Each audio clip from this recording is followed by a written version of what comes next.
acquisition system.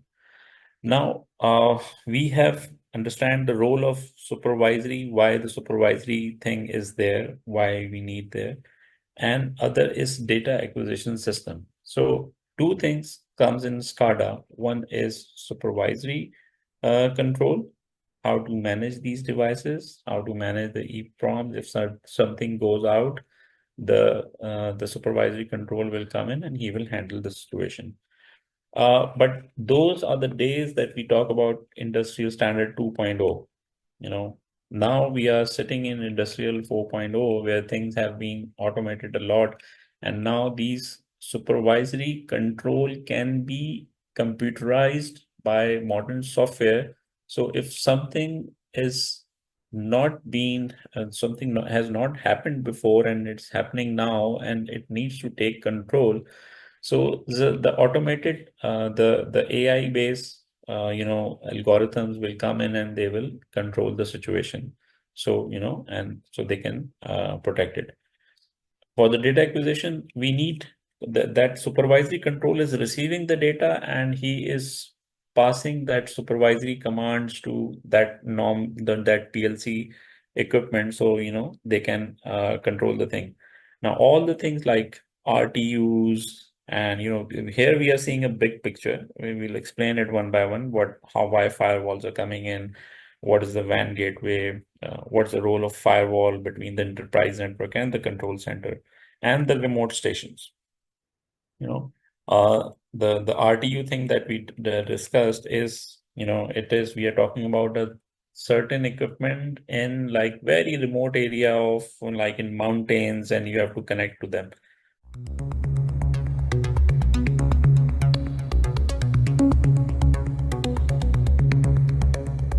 Welcome to Global Information Security Society for Professionals of Pakistan.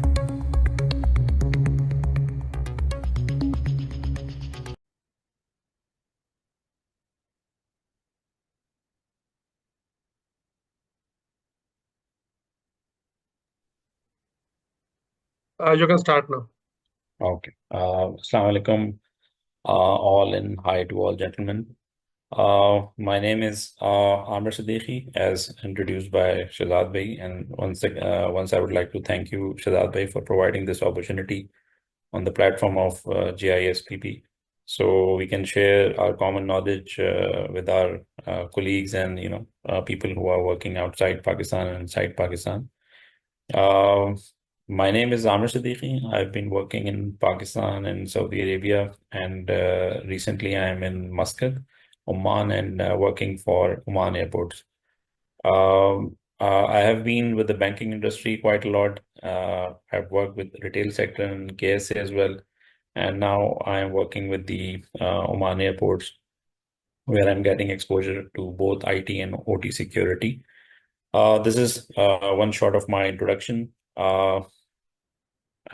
Target audience, normally we have aimed this session towards from the basic to the advanced, but provided the time of 1.5 hours, I think it's not justice to cover the entire ICS and OT thing into this. So our primary focal area, the guys who can benefit from this training are the industrial automation engineers, as well the security analysts, the guys who are performing the risk assessment and the security compliance, and the guys who are working with the incident response, and the guys who are working on the patch management and vulnerability assessment and all these. So all you people can benefit from it. The aim of our presentation, the agenda of our today's session, is to highlight the convergence, how IT and OT converge, what are the main components of OT, from where the data components and the data elements are being generated. What are the fundamentals of SIS? What SIS means, we will explore, but it is a kind of a safety instrumentation function, a function that provides security on the physical level to the OT technologies. Then we will see further risk and threat, what we have, what are the defense strategies, and how the cybersecurity can protect the ICS infrastructure from the recently, threats and all. Three bigger terms that, mostly come under mind when we talk about ICS, SIS, and IT. Industrial control system is kind of a backbone for our present day industrial systems. And, we to take any sector from power, oil and gas, water distribution, gas supply system, or, being normal manufacturing concern. These act as a main backbone for modern societies, or companies who are working on Industry 4.0 standard. SIS is the safety instrument systems that lie in between OT's performance and any incident being occurring. Like in normal scenario, if we talk about simple data centers, so we have like fire system installed there. So as soon as any fire thing triggers, the sprinkles, or the gas, especially especially designed for the a fire extinguisher, especially designed for the data center, they turned on, and they extinguishes the fire.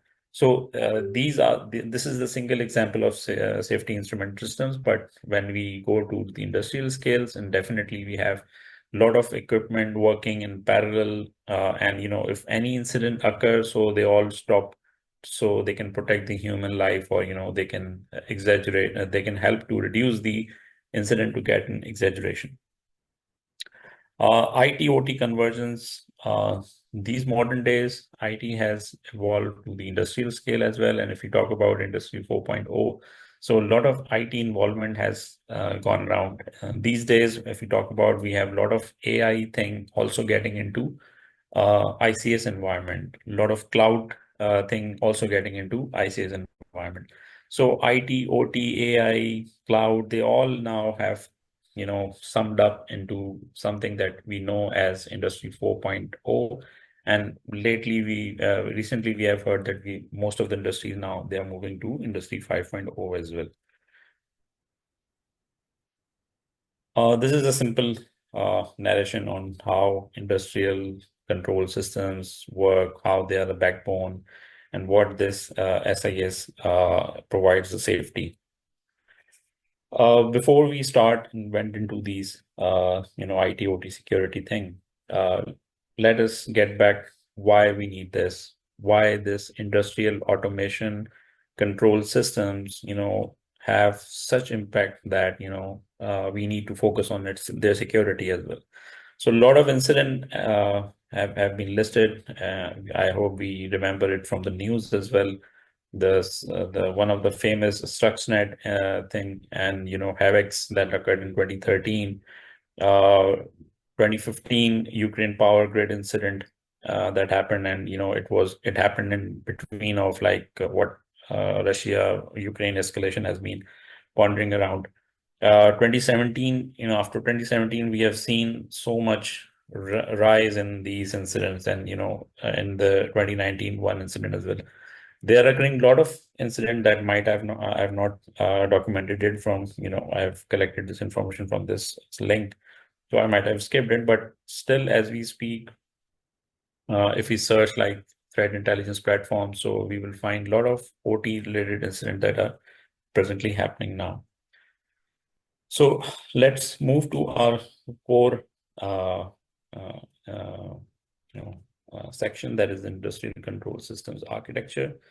In this section, we will briefly discuss about these key terms. First, before addressing the security of ICS, I hope all the audience, we should understand what are the key terms that are being used to define the ICS infrastructure. Stepping in from IT security to OT security, you first have to understand the infrastructure. We might have heard a lot of things like PLC, SCADA, ICS, SIS. These are like buzzwords that we have heard, but what they mean, what the data mean for them, and how they are significant in ICS infrastructure, we will explore in it. So first, we will start with this basic process control system. What basic process control system is? This is the simple flow of ICS that we will start with, and then we will go towards Industry 4.0 in further slides. So the basis of all industrial production and utility service operation is the implementation of like these automated process control systems. So the diagram that you are seeing, it has a lot of labels like process, process variable, dynamic variable. So what are these? Within the block labeled process is some variable such as, it can be temperature, flow rate, level, rotational. It totally depends on what ICS system that we are addressing it. But since it's a generic diagram, so it can be like a lot of things that comes under the process that has been automated, industrial process if you're talking about. So any physical parameter that can change spontaneously from any external influence is a dynamic variable that we have defined here. Dynamic variable is being controlled by a controller block and specifically referred to as a process variable. So these are the terms that we need to define any process. If we talk about going into energy sector processes, oil and gas sector processes, so this diagram acts as the basis to define any industrial control process. The overall objective of this process control block is to cause the process variable to remain at some specific predetermined value referred to as a set point. Set point is like, okay, we have set at this point. This is the point, and if anything goes high or low, then there will be some actions being taken. Like you have certain thresholds where you can say, okay, if this is working at this level, fine. But if something is increasing and has increased a lot, so it will increase the threshold and then proper alarms will be triggered. Because the process variable is a dynamic, it can go up and down. The overall control system must be constantly, it should be the state of variable where you can compare it to the certain set point that SP we have set. The output of these sensors, may feed directly into the controller block, or this might be accomplished with an optional block titled as transmitter. You can see the transmitter block here. If the sensor is located at some distance from the controller or its output is simply incompatible with the control input, so then we have like interface device there. So that interface device we can plug and we can see what's happening inside in a certain PLC or certain controller. The overall center or nucleus of this process control system is the controller. It is the place where signals are being transmitted, where values are being taken out, and this usually composes of certain digital circuits, electronic circuits, devices, microprocessor, microcontroller, any kind of a devices that can act as a controller. And normally in PLC we have heard like EPROMs, PROMs. These are like logic controllers where we install these logics. So mostly they become as a controller. And then we have input-output block. Output block are usually, if you talk about any IC, if you remember it from our old, college and university time, the IC, it has some input things and some certain output things. So these are the same in the PLCs as well, or in the normal ICS devices. Every ICS is functioned to take an input and provide an output. It can malfunction if input has been malfunction. It can, it can produce something that is not desired if you corrupt its input, and that's where its security lies.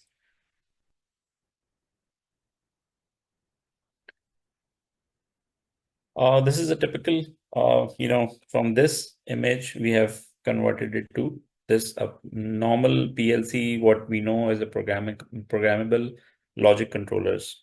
like I told, if we remember from our university time, we used to have these small ICs on which we used to perform certain actions on breadboard, like providing certain input to 1 and 0, and they provide certain output as a 1 and 0.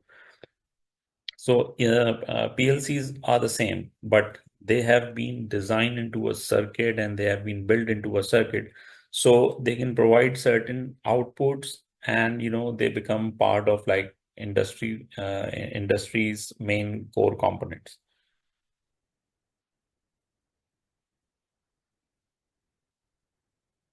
Because these are like intelligent functions. They have the PROMs, the PCM, CIA, the DRAM, SIMM, onboard DRAM. These all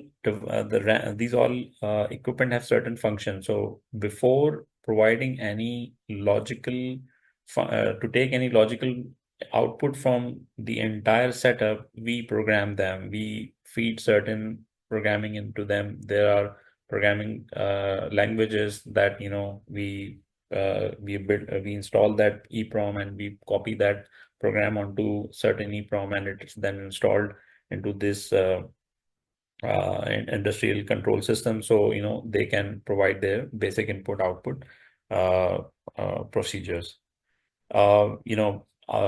PLC, programmable RAM area, they have certain softwares in it in which they are attached with certain devices. So you copy paste those programs into it, and then you take output from these PLC components, and output can be in the sense of like temperature, pressure, positional switches.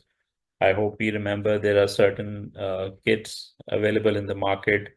Those are usually sensors like temperature sensor, motion sensor. So they also generate certain data. So that data is then passed through these EPROMs, and then they have the logic. Okay, if this leg has getting this as a 1, do this. This leg is getting as a 0, do this. We provide a lot of XOR and XOR functions to get certain things.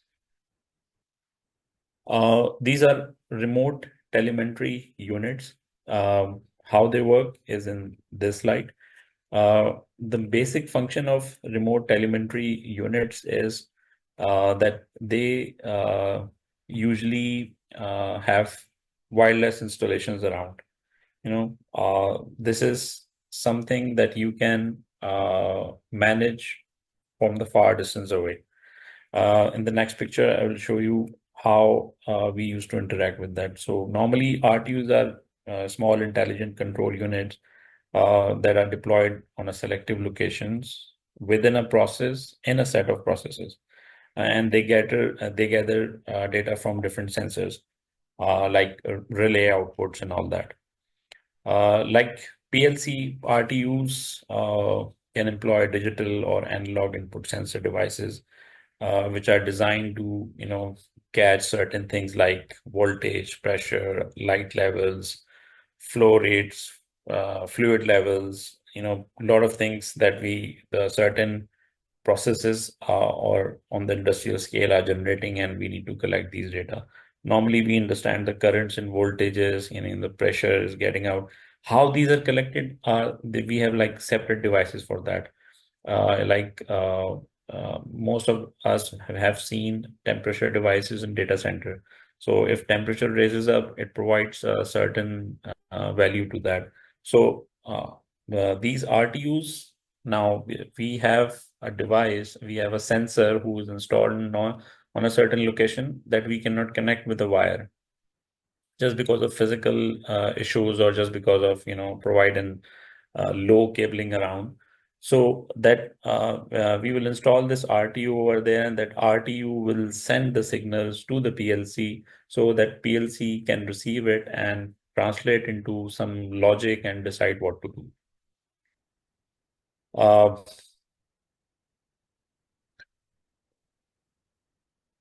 Okay, this is a normal implementation of this RTU that I explained. That this is the RTU sender, and other device is RTU receiver. So one process at remote station is sending certain data to another remote station and second place, and then that data is coming towards a control center. So this RTU as a collector is collecting a lot of RTU signals from several locations in any industrial control system implementation. And that data is then then coming to the centralized location, the control center.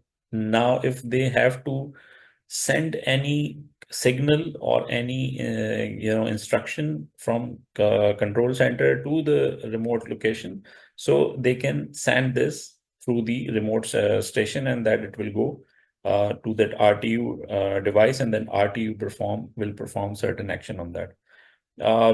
This is, we will see an implementation how this becomes something practical. I hope we have heard the smart meters. Mostly in Pakistan, it is getting implemented, but mostly in the modern cities and modern countries, this is something very normal. So this thing is being the smart metering, and all these are being attained by these RTU implementation. So having understand PLC and RTU, we are moving towards this new term. It's called as distributed control systems. Now, we all understand that in typical industrial control process, a lot of process work together in parallel or in sequence. So every processes are being controlled by certain controllers. And these controllers, they usually receive data from each other and then they act upon. Like we have SP1, SP2, SP3, as we have divided as 3 sections. And 3 sections, there are 3 different controllers who are acting upon to complete a process. The process is PPP, and that's a totally complete process. So now these distributed control systems, a unit process is defined as a group of operations within the production system that can be, defined and separated from other unit of processes that we see as a unit process. So now if anything in this gets corrupted or not performing in a sequential manner out of its turn, so definitely it will impact the entire process. So to control that entire process, we have this field bus. This is a logical, representation. This is a flow diagram, but field buses are usually like we have some cables behind, some RTUs working behind, like I've said before. Those can provide the data, they can collect the data, and the programmable logic control PLC can act upon it, or can take a human intervention that we has called as HIM. That human can interact and can take the control of the process if certain thing is getting out of hand. So this is the supervisory control that I was referring as, where human can come if required. Normally, PLC is working fine. They are looking at the process, data is getting in, and we can the things might be adjusted as it is. Because the purpose of industrial automation is to reduce the human intervention. So human can less become the part of a process, but sometimes you have to take manual control, and you can execute things based on human intelligence. Yeah, that the condition has never been seen before, or you have not automated that condition and you are seeing it for the first time. So you require a supervisory control. So the supervisory controller will come in, and he can bypass the PLC design processes. So normally what we are discussing is totally about industrialization and how these processes and all these things work. No IT has come until now. So these are typical roles that industrial automation systems have. Like we have supervisory computers who will issue certain commands to take the control, we have certain displays. You might have seen a lot of display in certain PLC implementation, that sensor giving this data, this data. So the software who is displaying all the data that is being collected from all the controllers comes there. Then we have this role as a data historian.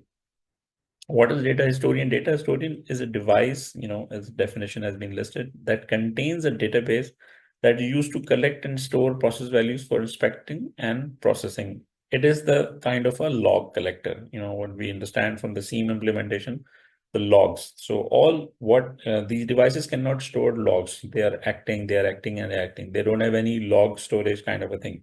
So whatever the data is coming from these devices, it is going into this server, which is called as a data historian. It could be any kind of a machine, but what it is basically a computer who is holding all the information that is coming from any of the devices that we have understood about.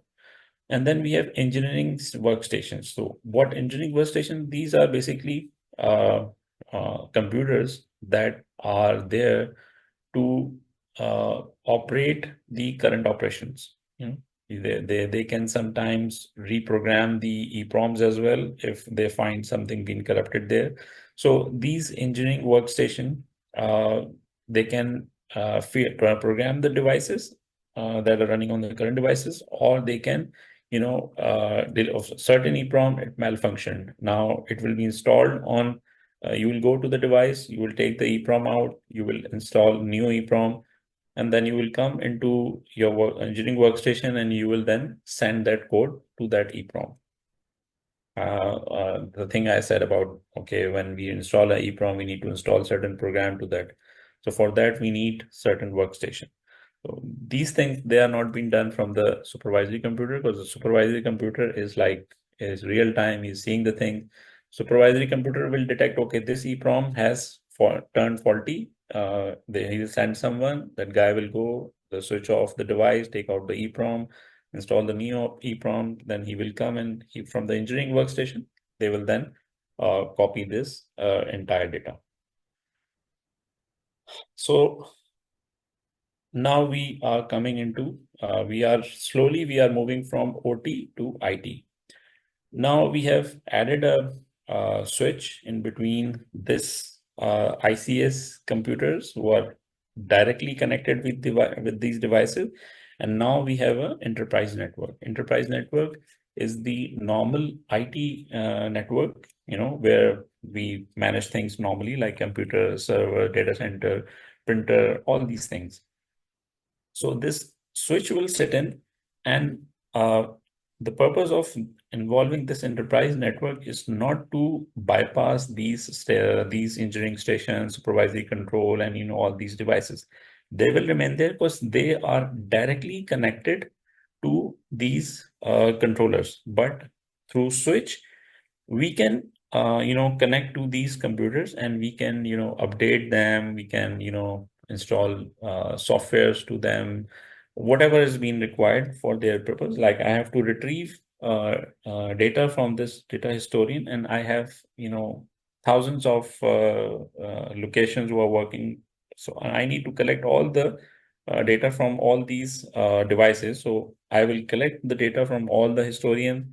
Engineering workstation, he says, okay, I am missing this EPROM software, kindly provide me the software. So we'll go from the enterprise software and we provide that. So that engineering workstation has only the access to manage the controllers.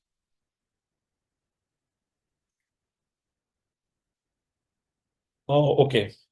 How they talk to each other is, we have a typical implementation of how these devices, they connect to each other. These PLC modules, the device that you are seeing, they can connect to Ethernet. The image that we have seen here, that here we must have a question that, okay, how these computers are talking to these PLC devices. So they are being done through these devices. So they have like Ethernet port on them, and we connect that Ethernet port with the PLC device, and then we can have a to and fro of data from it. Now we come to this big world that is called as supervisory control and data acquisition system. Now, we have understand the role of supervisory, why the supervisory thing is there, why we need there, and other is data acquisition system. So two things comes in SCADA. One is supervisory control, how to manage these devices, how to manage the EEPROMs. If something goes out, the supervisory control will come in and he will handle the situation. But those are the days that we talk about industrial standard 2.0. You know, now we are sitting in industrial 4.0 where things have been automated a lot. And now these supervisory control can be computerized by modern software. So if something is not been something has not happened before and it's happening now and it needs to take control, so the automated the AI based algorithms will come in and they will control the situation. So and so they can protect it. For the data acquisition, we need that supervisory control is receiving the data and he is passing that supervisory commands to that that PLC equipment. So, they can control the thing. Now, all the things like RTUs and, here we are seeing a big picture. We will explain it one by one, why firewalls are coming in, what is the WAN gateway, what's the role of firewall between the enterprise network and the control center and the remote stations. The RTU thing that we discussed is, we are talking about a certain equipment in like very remote area of like in mountains and you have to connect to them. So you need to control that location. You need to get data from that. So this SCADA system is basically it's a modern implementation of Industrial 4.0 and it's a distributed control system. Like I said, it provides two things: data acquisition and supervisory control. And it is reducing human intervention to take the supervisory control. And now anything that cannot be managed by SCADA, which is the very least probability, which we will discuss in future slides as well, that the human has to get in and he has to take the control. So now how these SCADA systems they change in they exchange information with the normal enterprise network. So this is the language, the word that they use is called as telemetry. That telemetry word we have heard a lot, between, when we talk about XDRs and MDR, we have heard this term as well. What telemetry is normally in English, in the plain language, it means that any language two system can understand and third one cannot understand. So if you receive certain communication that's a telemetry, so you will not be able to understand if you are not that device. So that provides both security and ease of function. There's a language only two devices can understand. So in this ICS implementation, telemetry is the process used by sensors to collect information in on the site or on the remote location. So what it usually helps is since a lot of instructions has to be sent, lot of data has to be received. So it should be in some language that the entire ICS implementation can understand, that the entire controllers or whatever devices that you are using can understand. And it is as per the standard. It's not about, you are doing it for a certain, like if I have to talk with the cloud, if I have to talk with the AI, so that telemetry is now transferred to that algorithms as well. So they also have to understand that language. So it is based on like renowned protocols. It's not something that we can devise on our own. So this is a normal, uh, implementation image. It is something, I think in Pakistan, only I think few big cities have getting through this transformation that, we have like smart meters installed, we are consuming power. In like modern cities, if any of our audience is there, they have seen this wireless, that prepaid meters in their houses as well. So they go, sometimes in some countries, you just pay on the internet and your meter gets refreshed. It is connected. And in some, you have to get certain card and it got prepaid, and then you have to, prepaid. So, and that same meter that is prepaid can be converted into postpaid. So, this is how they are achieving this smart metering thing, that your meter can be prepaid, postpaid, like normal mobile SIMs used to have. So how this all is working is like these industrial 4.0 working around, and how they are managing the entire SCADA system implementation. Whatever components that we have discussed, uh, they are here. We are seeing the control center here. We are seeing the server. We are seeing a switch, router connected to enterprise network.